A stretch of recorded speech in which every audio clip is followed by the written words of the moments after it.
Ikaw hindi pwedeng hindi na. That's the way I can ever go.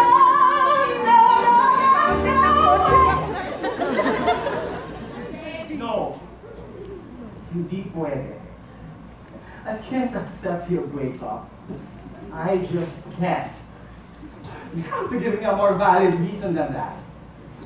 You can't just break up with me because you realize you're not like this. Ano yun? Nagising ka na lang and then suddenly, straight ka na?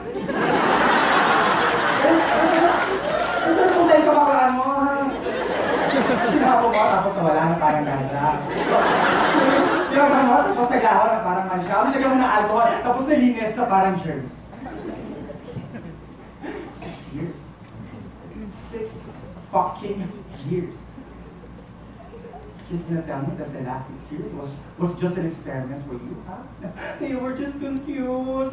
Just wanted to make sure. Maalis na magulang ko para maging hindi ko. Walang pumilit sa'yo pumasok dyan sa pinasukan mo. Huwag mo ako mag-worship na mga, I tried mo. Kasi kung may nag-try man dito, ako yun. Ako pa yung unfair, ikaw ang unfair! Alam mo, nag-try ako. Alam mo ng Diyos, nag-try ako. You know that I go to the gym because of you? Nakakabota ako kasi nagsisimula tayo, sabi mo, gusto mo, gym fit. Kanya ko siya dito para sa'yo, bawat kilos ko, bawat galaw ko kasi hirap ka mag-upload ng pictures natin, di ba? Kasi sabi mo, gusto mo, hindi ako masyadong halata. You know, ina-upload yung pictures, minapacheck ko pa sa'yo. Nagpapaka-straight acting ako kapag kasama ko yung mga friends mo. Kasi ang sabi mo sa kanila, discreet ako! Discreet pa ba? Yung wala na ako kapag bumibila ko ng gamit, ha? Kasi inisip ko walang sasabihin mo kung kakasaba sa standard mo, sa kung ano mong gusto mong maging itsura ko.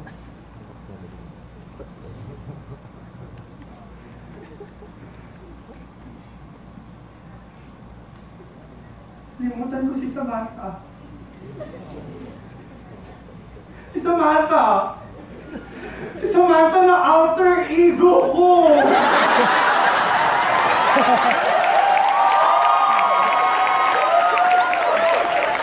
Ang sarili ko ngayon, kinasulan ko seriously legal detention kasi tinatawag hindi na ilalabas. Nagtubo ako ng balbas, nag-modulate ako ng boses.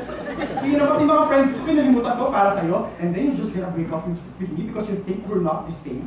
Because your expectations were not met. I mean, everything I've been for the past 6 years is the exact replica of how you wanted and how you pictured me. You wanted this. You created this. Pilit mo akong pinapon para maging ideal boyfriend ko. Siniksik mo ako sa 4 na sulok na makitid mong pag-iisip. Ang ngayon para takbo na utak mo, iiwan mo na ako ng tiwang-wang. Pero parang recipe na inimbento mo, akong luto na, hindi mo man lang titikman.